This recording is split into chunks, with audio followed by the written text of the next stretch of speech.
I'm Leigh Brown. This is Crazy Shit in Real Estate. And today I get to bring you one of my dearest North Carolina realtors. You're going to love Tara Tillman. And frankly, I know you're about to skip the whole conversation and go to the show notes so you can hang out with her YouTube channel, but enjoy this conversation because we've got information for you. And I'll see you on the other side. All right, I see you. And I think you'll unmute here in a second. Unmute on my end. Morning. How are you? Hope you are. I am great. Now, is it Tara or Tara? It is Tara in the south and Tara in the north. I prefer Tara. It sounds so much cleaner. Well, good. We'll say Tara. Just channel the Gone with the Wind plantation house or whatever that was. Wasn't it Tara? Wasn't that the name of Scarlett's house? It was, but you know what the problem is? Is growing up I was Tar because they never put the A on the end. So that sounded pretty bad. Well, did you add heels to it? And then you could say, that's what we do at Carolina. One side of the stadium says Tar and the other side says heel. Tar. Heels. No. For Tar, I would automatically say heels. Yeah, no, they didn't give me that. It was just Tar. And then my last name was Jeter. So Tar Jeter. Yeah. I mean, in Columbia, South Carolina. That sounds about as Southern a name as you could come up with. Exactly. So Tara Jeter and now Tara Tillman just sounds so much more refined. I had to tell everyone in New York, I'm not country, I'm Southern. There's a difference. And so you married a Tillman, so you went down in the alphabet, but now you can spell it. So there's something I can spell it. That is correct. That is correct. And it sounds much more Southern. I mean, honestly, it does. So where did you move to in New York? I lived in, I would say every borough but the Bronx is what I told people. So as you can see, in my first life, I was in the music industry. And I met my husband. What's the band behind you? And is that a special record? Did they win or was that a 45? Actually, that is the Temptations. So my husband worked for Motown and he did their Phoenix Rising album. What? And those are... Are you going to tell me you knew the actual Temptations before several of them died and they turned into the current Temptations? Well, actually, they were more the current Temptations because this was in the 90s. So, but they were still recording. Yeah, I mean, they were still recording, still making music. And so he got an opportunity to executive produce their album, which was amazing. It was their first platinum album in many decades. I went and saw them and they were here with the Four Tops. It was the Temps and the Tops. And Aren't they good? Probably like 94, 95, 96. Mm-hmm. It must have been about the time of that album. On that Phoenix Rising album, yeah. Yeah. Great concert. I mean, we shagged the whole time because you could shag to their beat. Oh, yeah, definitely. And so I was a songwriter. No, he does not still work for Motown. We run Westchester Realty since 2004. You know, music changed a whole lot in the early 2000s. And so Napster. I mean, young people don't even know what Napster is now. That's right. But upended everything. Totally upended the music industry. 100%. So now, were you in real estate first and then you dragged your husband in kicking and screaming, or y'all decided to do it together? No, we had been self-employed and worked together for our entire marriage. He's from Charlotte and we met in New York. Yeah. So, so he was always an entrepreneur. Like he owned a postal service in Charlotte before we ever met. And so when we thought about moving back home, we thought we would do it at retirement, but it didn't end up that way. So we came back and we thought we'd flip houses. That was the goal. We're going to come here. We're going to flip houses. And he goes, well, why don't you get your real estate license? Well, by then I had already helped several friends buy houses. I wasn't licensed, but I was just like, you got to get a house. You got to get a house. So I'm taking them to open houses. Yeah. And my bestie is like, why don't you do real estate? And I'm like, whatever. And so we moved here and he goes, why don't you get your license? Why would we pay someone else? And I was like, that's a good idea. And that's what we did. There you are. And it turned into a business. 20 years later, here I am. So I love that you mentioned we'll just flip some houses. I think that's the most dangerous thing HGTV has put into the minds of the public is that no big deal. Just find a house, flip it, cost you about $5,000. You'll make it $1 million. It's so easy and so fun. And it's such an interesting space where I think most flippers lose money on the first house, maybe the second house, before they turn it into a science. How many did y'all actually flip before you got the science figured out? We flipped 0 Okay. because what ended up. I love you so much because this is so real life. Yeah, no, we didn't. So what happened was we had purchased our first home together. It was a townhome in New York, and the market was down. The people had paid like 140. We ended up buying it for 90. We lived in it a couple of years. We found a home. We decided to rent it out. We had a great, great tenant. And my husband was like, oh, you know what? This has been too good. Let's sell it. We don't want to, have a horrible tenant after this. So we sell the property. We make $100,000. We moved to we had purchased our home. It was a foreclosure. We bought it. We lived in it a couple of years. When it was time to move here, we sold it. We had paid like $320 for it as a foreclosure and sold it for $580 with no agent. So we were like, wait. You're good. This is music industry money. We need to go ahead and do something, We moved here. We actually never did end up flipping houses. We actually ended up doing real estate. So it was a perfect situation because when I took my real estate license back then, I could just take my license and my broker's license. And, I'm sitting there listening to people in class and they're like, oh, I'm paying this and I'm going to this firm because, I'm just listening, trying to figure it out. And I was like, no, I'm not doing any of that. We're just going to do our own thing, right? Because we're going to flip, right? We're going to flip houses. So we start our business. And we had lived on most of our money that we made selling our home and, and developing this business and trying to figure out what we're going to do because we're starting over, right? So we decide, okay, well, you know what? Let's try to list some houses. Let's just see how that'll go, right? So we created this flyer. We didn't even put envelope. We stapled the flyer, we folded it, stapled it, and sent it out to a couple of neighborhoods. Yeah. We had our kids, we made some like postcards and our kids hung out the window and put them on people's mailboxes. And then, the post office called and said, hey, you can't do that. So then we had to actually buy stamps. And we started getting listed. And we started our business. And we were making it's a tale money. of this time. The people who take action and go do something are the ones that get the listings. And it doesn't matter whether you've got a device in your hand or not. And I think so many people in real estate are always looking for the easiest path possible, the fastest way possible. But really, the old school flyer with the information dropped off with your kids as your worker bees has always worked. And I think it will always work. In fact, in a technology world, I think it's more powerful now than it was when you got started 20 years ago. Well, I didn't have a mentor. I didn't have anybody to tell me what to do. So we just did what we knew to do. We did something. We did something. We were coming from an industry where you promoted, your record with a postcard, and you just stood outside of a club, and people just gave you cards, and that's how you knew what was going on the next day or the next Friday or whatever.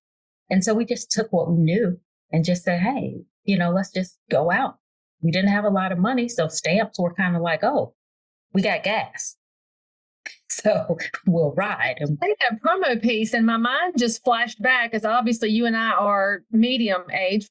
Mm-hmm. And once upon a time, a new artist would stand outside a nightclub and hand out a promo 45 or a promo single. Remember the single? That's right. That's right. But you would take it, and if you liked that song, you would go down to Peaches on Independence Boulevard. You were probably still at that time, but Peaches was great. Yeah. If your promo in, they might have the whole album, but that's how they decided which albums to stock, is how many of the promo pieces came back. And there's a direct correlation to real estate that I've never It really is. Before. So what sample house can we put out there? Yeah, and but you know what? That was street promotion. And that's what we knew. We knew that's right. And so that's how we started. But then I made a mistake. And I'm going to be honest. It was, I started looking what other people were doing. Oh, and it was like, oh, we should have some agents. No, Tara. Everyone else has agents. Why don't we have agents? Oh, Tara. And we started this business right here in this room, right? For 3 years, we worked here, and I kept saying, if we could just get an office and get some agents, we'll grow, right? We get an office. We have 25 agents now, and only 3 of them are selling. Well, that sounds about right. That's on par with the industry average. Good job. And But I didn't know that. I didn't know that, though. wait a minute, how many in the office had the little black cloud following them around where everything was trouble? 2 of them?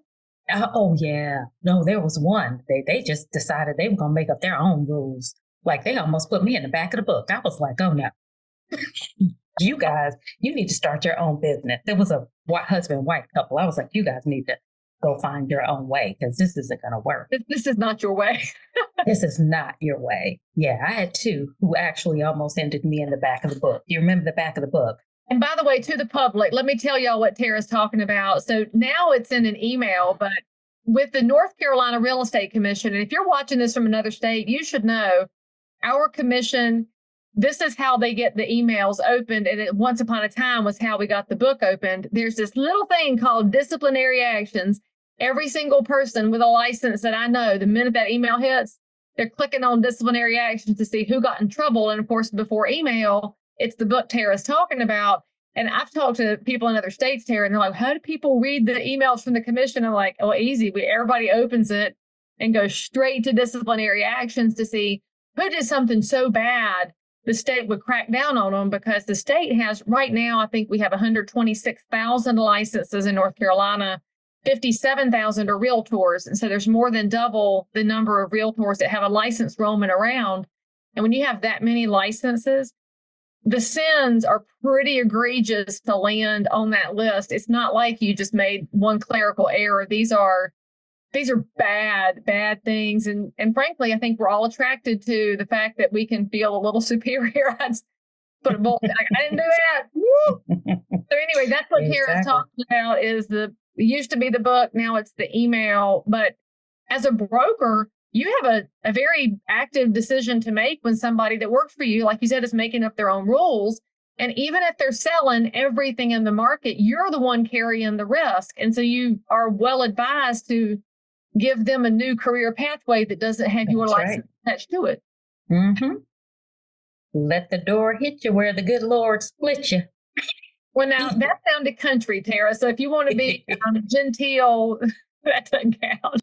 You know, I got a little country in me. I bet at certain times it comes out stronger than others. It comes out at certain times. That's correct. And especially when you put my license at risk.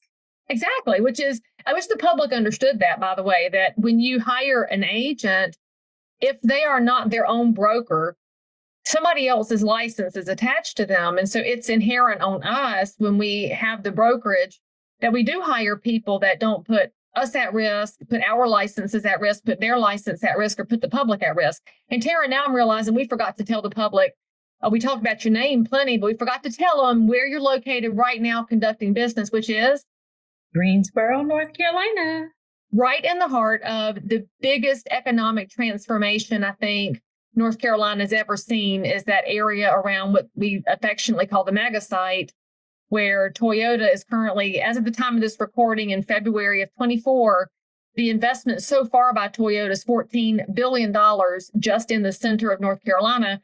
Greensboro and Guilford County are one of the biggest crisis spots because of that growth, because often we don't talk about the fact that economic investment and job investment leads to housing crisis because there's just not enough rooftops. And if you look at the heat map, I mean, Guilford County is hot red for the lack of housing. I'm curious, with you being 20 years in the business, what's the biggest impact you've seen because of the coming economic investment? Because that's the wildest thing about it. We're in a housing crisis now, and it's not even fully here yet. So you're the pro, you've been around the block, and what are you seeing on the ground right now? Well, I think the biggest thing for me is I have, in the past 10 years, really become an advocate for homeownership. Because the biggest thing that I'm seeing is that local people cannot afford homes.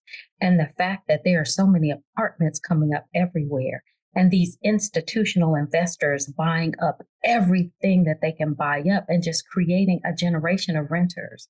And so my advocacy has been, well, let me just back up a little bit and say the bulk of my business has been selling HUD, VA, and USDA properties. So our business is foreclosures. When the market crashed, we had been selling 250 and up, and that just went away. Like we couldn't sell those houses. And so by the grace of God, we found out about this HUD program, the Good Neighbor Next Door, which opened doors but no one here was selling it at the time. I was the first in this area. Years. Oh, it was great. I was the first in this area to sell it. And I mean, I was racking up sales. I mean, I went from crying in my pillow, like, how are we going to eat, to, at least having 5, 6 in a pipeline a month. It was amazing. And that led me to listing HUD properties. And the thing that was wonderful about that transition for me was that I had to learn about so many different programs to allow people to get into properties. And what I learned from that experience is none of us are selling houses. You can't sell a house. You've never sold a house, right? Great. Come on, there we go. That's right. But what you can sell is a product. If you know of a product to get a person in a house, that's what you're selling. So when I learned about the Good Neighbor Next Door program, which allowed teachers, firefighters, EMS workers, and police officers to buy a house at 50% discount, only have to put $100 down, and I was going to earn 5%, I could sell that all day, right? When I learned that with FHA and a HUD property only required to put $100 down, I could sell that, right? When I found out about VA and 0% down, I could sell that. And so my advocacy now is trying to find new ways that people can purchase, even if it's a little bit outside the market. So, for example, my daughter just graduated from Syracuse University. Oh. And she's in grad school at Syracuse here locally online. But she was talking about moving out. She's 22. We can't, 2 grown women in a house. It's time. Yeah, it was time. And so she was talking about getting her own apartment, and these were threats being thrown around. And I was like, that sounds like a good idea to me, right? So I'm a realtor. Been a realtor a long time. I'm going to find you a house because that's what we're going to do. So I started looking, and literally because I knew about down payment assistance, she was on her first job making $40,000. Well, the down payment assistance cutoff is $43,000. Perfect. This is the one and only time she's going to be able to use this program. Right? Because by next year, her income's going to be up. Yep. That's right. She won't be able to use it. So we were able to find her a condo in Greensboro in an amazing location, 2 bedrooms. She got a mortgage. She got $20,000 in down payment assistance, which means, the price of her home was reduced by $13,000. She ended up getting closing costs out of the rest and got $1,000 back at closing, and is paying way less than she would have been paying in rent. And so I advocate, I say, agents, please don't get stuck in one space saying, oh, I only do luxury homes. I only do, this type of home. In order for you have people in your family who can't buy a house because you don't know how to sell it to them. You don't know enough about the programs that really affect people's lives for them to, for you to help the people around you who really need it. And so I started that YouTube channel to teach people, to teach agents specifically about programs where they could, use those programs to help people around them. Because if we're not in it for that, if we're only in it for commission, what are we doing? Well, and the reality is the market will shift, and markets always shift up and down. So if I'll say it, if you're snooty and you think you're too good to help a down payment assistance person, you're probably not going to survive the next market shift. And frankly, if you're that snooty about it, I'm going to judge a little bit, because our goal as real estate professionals should be to do what Tara's talking about, find as many pathways possible so you have the whole Golden Corral buffet to offer to people. And by the way, I'm going to link her YouTube channel in the show notes. Yay. If there's people that are fixing to say, where's her channel? I got it in the show notes. Don't panic about that. But millions of dollars have gone untapped in down payment assistance over the past few years. And the excuse is usually, well, nobody will take it. You haven't presented it. So can you give them a good case study besides your daughter, for why agents need to get educated on this, because it drives me a little crazy how many just operate on assumptions, or they operate on something they heard some other agent say 20 years ago about how hard it is, and they never dig in. And of course, you've got a lot of stuff on your YouTube channel, but give them one place to get started with learning about down payment assistance in the market where they are now. Obviously, North Carolina has a huge ton of programs. Every market does. So if somebody's in Syracuse and they want to go talk to some new big orange graduate about down payment assistance, where could a New York agent start looking? And you're not even in that market, but you know where to start them. Housing finance agency. Everybody has one, right? And literally you can just Google down payment assistance, Syracuse, New York, down payment assistance, South Carolina. It's going to pop up, right? And what you need to realize is that the person who qualifies for down payment assistance today won't always be that buyer, right? They're going to grow. And now, because you've helped them to get started from the ground up, you're also going to help all of their friends. You're going to help those move up buyers. You know, I don't just sell to down payment assistance or to $100 down. I sell to buyers who have moved up, who have been with me 10, 15 years. You know, this is their second, third home. So we have to just realize that we can help people by just saying, hey, let me start from the ground up. We know that there is a crisis. We know that there is a problem in the industry right now. So to be able to help those people who would not otherwise have help, that should be our goal. All you have to do is Google down payment assistance. Look at the $100 down FHA program. Look at VA has a VEND program for non-veterans. It's a veteran loan for non-veterans. You should be looking into that, like any possible way to help your cousin, right, who needs a house, right? You start right there. Start right there in your family. Is there a class that you took on that's been good for you? I want to hear all about it. Yes. Okay. So I am in the progress of taking your How to Dominate During a Recession class. And oh my gosh, it's just absolutely the best. It's really helpful to understand and to know what it was like during the other recession, and to how to proceed. But also at the same time, in the back of your mind, remembering that every recession is not the same. So you have to be prepared, but you have to be flexible. So understanding, educating during this downtime in our market, educate, getting on top of that, and being prepared. So, you know, take as many classes as you can, get involved with your association. Just really, diving in has been, I'm so excited to get it completed. But it's a great class. Highly I'm so glad that you're finding it helpful. And I love what you said too, that every recession is different, because whether the media wants to call it one or not, we know the economy is not feeling perfect right now.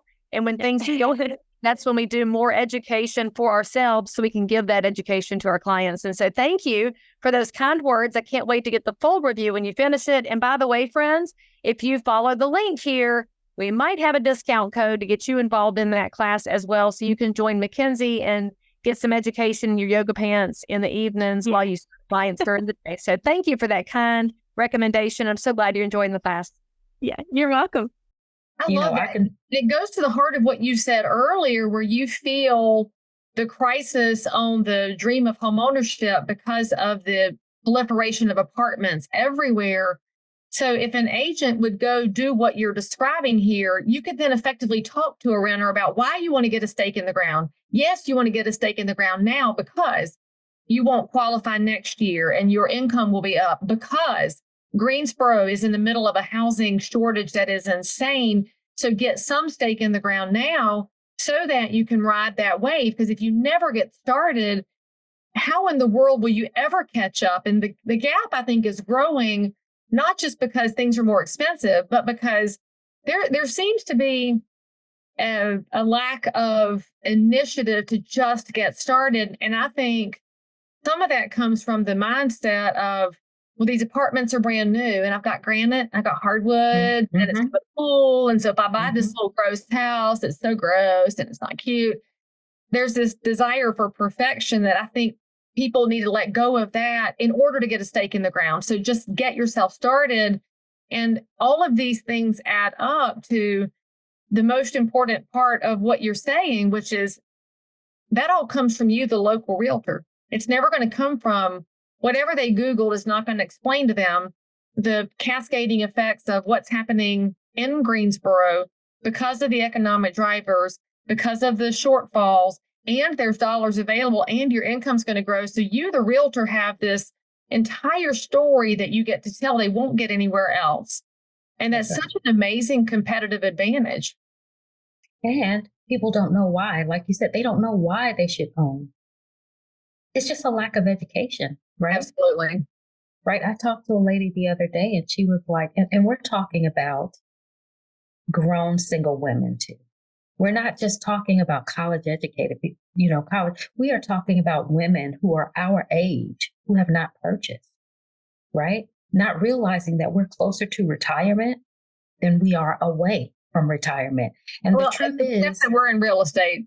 Normal people would be closer to retirement. That is correct. I mean, retirement age. Let me just say that retirement age, because I don't know if I'll ever retire, but you don't have to because we love it. That's right. But retirement age means how are you going into retirement with a rent?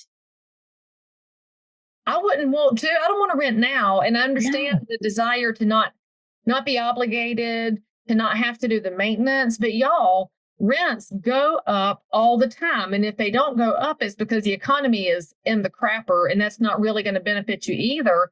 But that house, any of those loan programs you talk about, Tara, those are all fixed programs. And so you can count on that house payment. And at least, like I said, you got a stake in the ground. It's something people have to be willing to commit. Maybe it's a commitment issue. It is a commitment issue, but it's education. It really just is education, because even someone who comes to you and says, well, I don't want maintenance. Well, get a condo, get a townhouse. Someone else will take care of the exterior.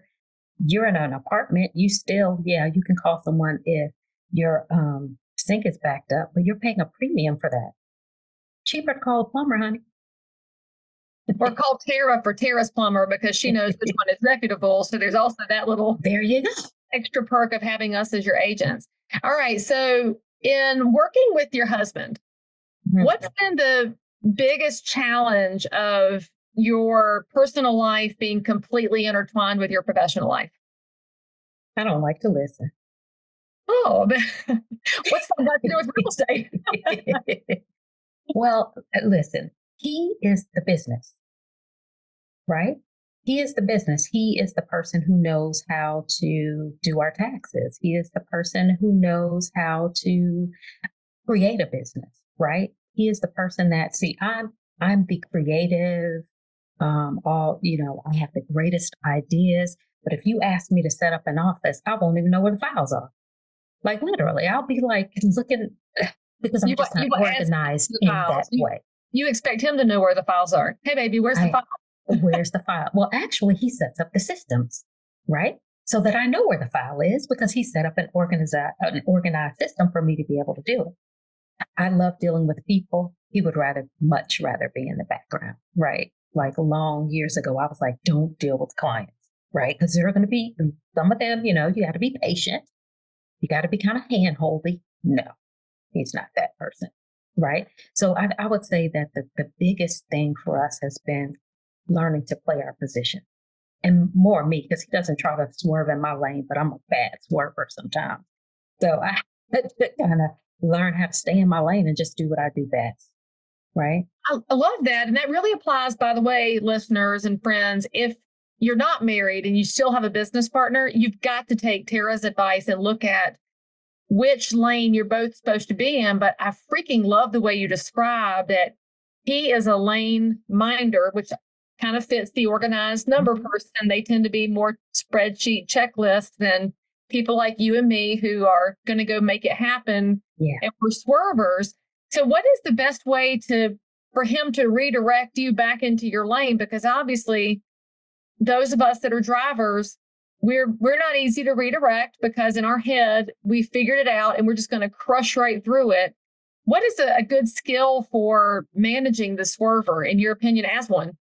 Well, you know what he does? He says, okay, you do it. I'll go struggle. I'm pulling my hair out. I'm all upset. And then he's I go laughing. back in and I say, yeah. And I go back and I say, I need your help. I can't do this. I need your help. And he's like, okay. No judgment, just either you can do it or you can't. And so I've learned over 20 years. Well, we've been married 30 years almost this year, 30 years. So in this 30 years, I've learned that, he has something valuable to bring. And my value, his value is not less than mine. And mine Right. is not less than his. It is complementary. It makes the 50%, it makes the 100%. Right. Right? Because even like you said, if you have a partner and you're good at one thing, but you're not good at the other, you're lacking. Like your business can't grow. Right. Not as well as it would if you had that other piece. And so when you understand that it makes the whole, then it's easier to stay in your lane. So how do the two of you turn off the real estate long enough to have a healthy marriage? Because 30 years is just beautiful. And we don't hear enough stories about successful marriages. What's the secret sauce to not letting real estate run your marriage? Well, he's not going to let it run. I mean, he's an alpha male. He's not a swerver. He's not a swerver. He knows how to relax. He enjoys relaxing. And so I find it more difficult to take time off and, because I'm always on go mode, right? I'm like, hey, got a finite number of years here. Let's go get it. Let's get it done. Can't be playing around. My husband's going to listen to this and say, I feel for Tara's husband because you and I are, I think, a lot alike when it comes to that. Yeah. And he's like, let's go on vacation. He's like, I'm not working today. I'm on the golf course.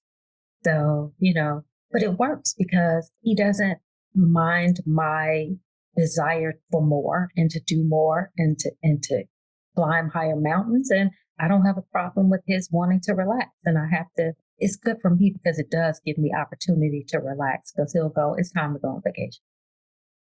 And we all know that's the secret to getting a hot streak going in your business is let people know you're going to be out of town. And suddenly every buyer you've ever talked to and every seller will come out of the woodwork like clockwork. It always happens. So let me ask you a question then, since you're medium aged, how are you preparing a business transition for the future when it's you and your husband and things change in the future? You may decide to take a different direction, whether it's in investment or education, and kind of scale back on the buying and selling. Are you bringing somebody in behind you to learn the unique way you've built this business that's make it work, or have you gotten to that point yet? I haven't gotten to that point, but I am transitioning, right? I've done the get in the car long enough. And right now I probably don't work with as many buyers and sellers, only really people who I've worked with for a long time and they're still calling or they're sending their friends, but I'm not actually looking for real estate sales anymore. I'm really transitioning more into education because I feel like that's the gap. Like that's the missing piece, right? And because I didn't have that, I'm in a unique position to help people from another standpoint, right? Because there is a traditional way and then there's a non-traditional way. And I'm that non-traditional way girl. Because I didn't learn the traditional way. I don't even know it. Right. So I think that your way appeals too to the reason so many people get into real estate. They get in because they like that there is definitely a non-traditional opportunity and it can look like anything, but sometimes you don't know until you're 20 months into it. You're going to allow them to cut that learning curve a little bit shorter by thinking outside the traditional pathway of what you see agents posting on Instagram, which they're all just posting each other. So it may or may not even be working. So your real advantage as an educator is that you're not just talking about things, you've done them and it has worked, and scaling that knowledge out to other people makes the entire real estate world better. So if there's one tiny thing that somebody would learn from you if they came to your class that would tell them about a non-traditional pathway, what's the one thing you would tell agents to be prepared for when they walk into your classroom? Passion, fire, and I'm going to get you going. because I just believe in advocacy. I am pushing advocacy all the way. We got a lot going on here with land banking. So, we got a lot of land grants going on in Greensboro. They're talking about doing these land grants. And so haven't been a big fan of them. So I'm pushing homeownership while they're pushing renting, because it's really a glorified rent. I know we have that same thing happening in Concord, and in my work with Habitat, we have been pushing back so hard on it because they're not really telling people what they're signing up for. The people that are signing up think they're getting homeownership, their stake in the ground, their equity, and they won't find out because people don't read the fine print, as you know, until down the road. And then the city will have benefited, but not the citizens. And that drives me crazy because homeownership really does benefit any citizen of the community who's willing to figure out the pathway. And if they think that's the same pathway as buying your house with your mortgage, it's not the same thing. Y'all, please ask better questions and read the whole thing. The government's not always going to bring to you the best possible option. No. And here's the thing, the biggest thing to know is the reason I could move here, start all the way over, was because I had equity. And if my equity is capped, then how do I move to the next place? Because the market is continuing to grow. So if I can't get market value for my house to be able to put it into the next place, then I'm stuck. And that's what you're not going to have is upward mobility. Right. And so that is my fight, advocacy and upward mobility. And if you come to one of my classes, that's what you're going to hear. Advocate, advocate, advocate for the people around you. And it's because of real estate, you've been able to build a life that you designed with your husband, not a life designed by any corporate entity or anybody but the two of you, even though, frankly, you might look back in your history and say, golly, I wish we hadn't sold that first property, but it was selling the first property that allowed you to get the next property that's allowed you to do all of the freedoms you have now. So it's also a gift that you give people, that you don't look back at your history and say, man, I wish I shoulda, coulda, woulda. You just look at it and say, that helped, this helped, this helped. You are such a forward thinking person. And I wish more real estate agents had that ability, because that's also one of your gifts in advocacy, is helping your clients see forward, because you're giving them all the tools to do it. And I'm a big believer that all things work together for the good. Well, it says so in the Bible. And that's right. The Bible's not been proven wrong yet. So I think I'll just go ahead and lean on it myself. Me too. And that's a truth that I carry with me. It's no need to have regrets, because all things work together. Even if it's been a really hard thing that you had to learn, guess what? Education isn't free. That's right. And we know who wins. Don't pay for it. So that's right. It works out fine. Always. So Tara, in addition to all the links that are in the show notes, if somebody wants to reach you, what is the best platform? Where do you spend the most time if they want to stalk your content? Is it YouTube, Facebook, Instagram, email? Where's the best way to find Tara? It is YouTube.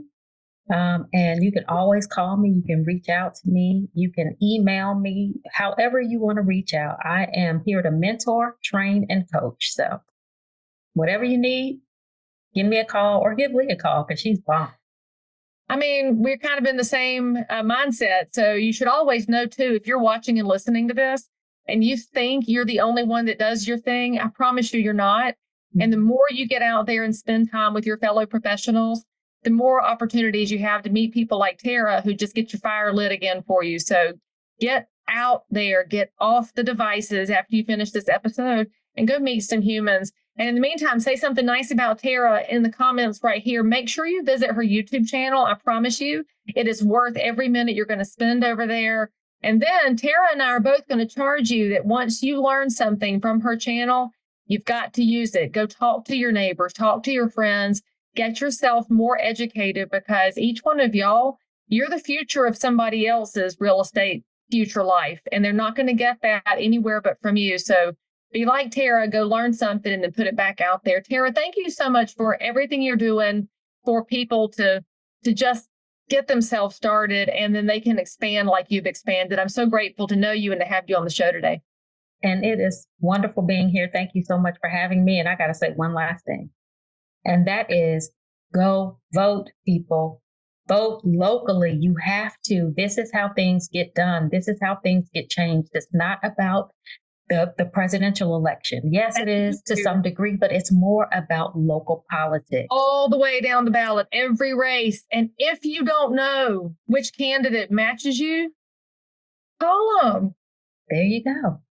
I always judge people by whether or not they call me back. I mean, it's, that's my Or answer their phone. You're working for me if I elect you, so call me back. That's right. Vote Leigh Brown.